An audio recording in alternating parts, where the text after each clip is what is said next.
Hello, bienvenue à toi sur ce nouvel épisode du podcast Manza et Titia. Aujourd'hui, j'ai envie qu'on prenne un moment pour déconstruire cette idée qu'une femme doit être forte pour être acceptée. Elle doit savoir tout encaisser sans rien dire, gérer la maison tout en étant active au travail, ne surtout pas montrer ses émotions sous peine d'être perçue comme une hystérique. J'ai envie d'ouvrir les débats avec une question. En faisant cela, sommes-nous vraiment fortes ou juste avons-nous appris à tout encaisser? Pour ma part, je crois profondément que prendre conscience de cette croyance de femme forte, c'est déjà s'en libérer quelque part. Parce que dès lors qu'on met de la lumière sur quelque chose, eh bien on reprend notre pouvoir dessus. Être forte, ça sonne bien, ça flatte l'ego, ça donne l'impression d'être admirable. Souvent, on est félicité pour ça. Notre capacité à tenir, à rassurer les autres, à prendre les responsabilités que personne ne veut prendre. Sauf qu'il y a toujours un prix à payer. Pour la plupart du temps, c'est l'isolement. Parce que quand on te voit comme une femme forte, eh ben les gens ils oublient que tu es un être humain, que tu as des limites, que tu as des besoins, celui d'être soutenue, d'être aimée, d'être comprise tout simplement. Généralement, dans l'inconscient collectif, on nous a appris que pour être une femme admirable, eh bien il fallait être solide, ne pas se plaindre, anticiper les besoins des autres, tout en étant féminine, souriante et disponible. Être finalement celle sur qui tout le monde peut compter. C'est comme si ta valeur dépendait de ta capacité à te taire, à tenir debout, en toutes circonstances. En fait, cette pression invisible et nocive nous pousse à tenir, à réussir, à devoir tout gérer et surtout à ne pas faiblir. Le but, je pense que c'est d'éviter ce « si je ne suis pas forte, si je ne me montre pas forte, eh ben c'est que je ne vaux rien ». Pour beaucoup de femmes, porter cette armure de femme forte, c'est comme s'il n'y avait pas d'autre option. Elles n'ont pas le choix que de le faire. Pour moi, il s'agit ici qu'à un moment donné, notre valeur personnelle a été remise en cause. Et donc, on a développé une stratégie pour pouvoir se sentir aimé et valorisé par les autres. Et finalement, on a tellement porté ce costume, ce masque, qu'on a fini par le confondre avec notre vraie personnalité. Ce costume, bien qu'il ait été là au départ pour se protéger, il nous empêche aujourd'hui d'être vus. Il nous empêche d'être entendus. Il nous empêche d'être soutenus. Alors, j'aimerais qu'on prenne un instant pour réaliser quelque chose. Ce n'est pas de la vraie force, cette armure. C'est juste une stratégie, un réflexe de survie, une protection. En fait, finalement, si on la met en place, c'est parce qu'on pense que c'est le seul moyen pour nous d'être acceptés, d'être reconnus en tant que femmes. En fait, de recevoir de l'amour, tout simplement.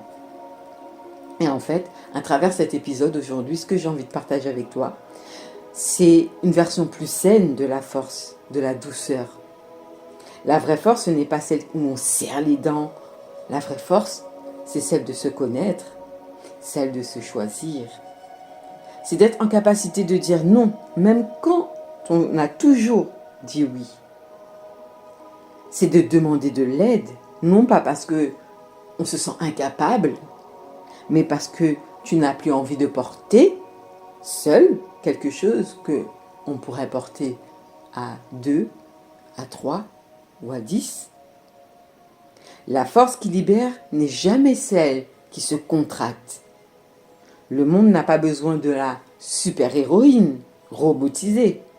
Il a besoin de toi entière, visible, sensible, vivante. Pour cela, je te propose un exercice de coaching.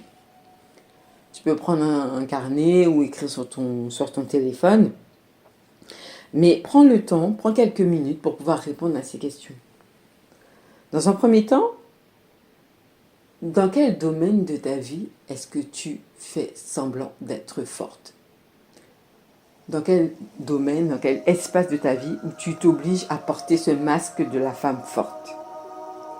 Il peut y avoir un domaine ou plusieurs domaines où tu le portes constamment, mais prends le temps de réellement répondre à cette question. Et puis, vient la deuxième question. Qu'est-ce que je n'ose pas demander? Et la troisième, pourquoi est-ce que je porte ce masque? Et là, ça va demander un peu plus de réflexion, un peu plus d'introspection. À quel moment dans ma vie, je me suis sentie obligée de porter cette armure? Et j'ai même envie de poser une quatrième question. J'en avais dit 3, mais il y a quelque chose qui me vient à l'esprit, c'est de se dire, aujourd'hui, si je devais demander de l'aide, à qui je demanderais de l'aide? L'idée, ce n'est pas de te changer, de révolutionner ta vie. L'idée est simplement d'ouvrir une petite brèche dans l'armure. Juste assez pour que tu puisses faire entrer de la douceur. Parce que plus tu deviens consciente de ce poids, plus tu te rends compte qu'il te limite. Et quand tu prends conscience de cela, eh bien, c'est là où la libération commence. Si tu devrais retenir une chose dans cet épisode, c'est que tu n'es pas obligée d'être forte comme on te l'a apprise. Tu as le droit d'être forte différemment, en tout cas autrement.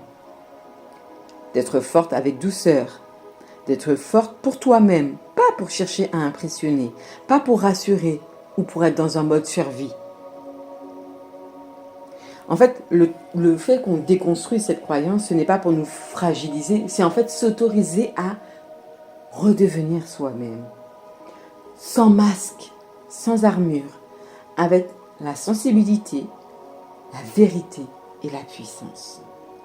En faisant la démarche de se libérer de cette pression, non seulement on va acquérir une force infiniment plus belle, mais elle sera beaucoup plus stable et beaucoup plus alignée avec qui nous sommes.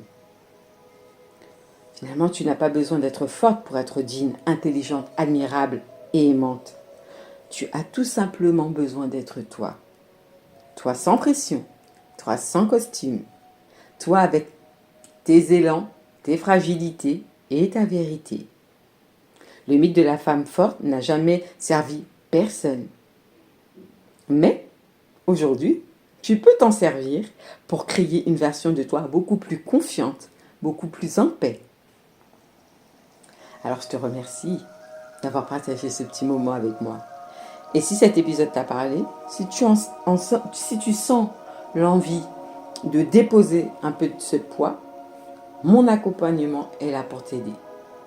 En tout cas, je t'invite à prendre soin de toi et je te dis à très bientôt pour un nouvel épisode du podcast Manzel Titia.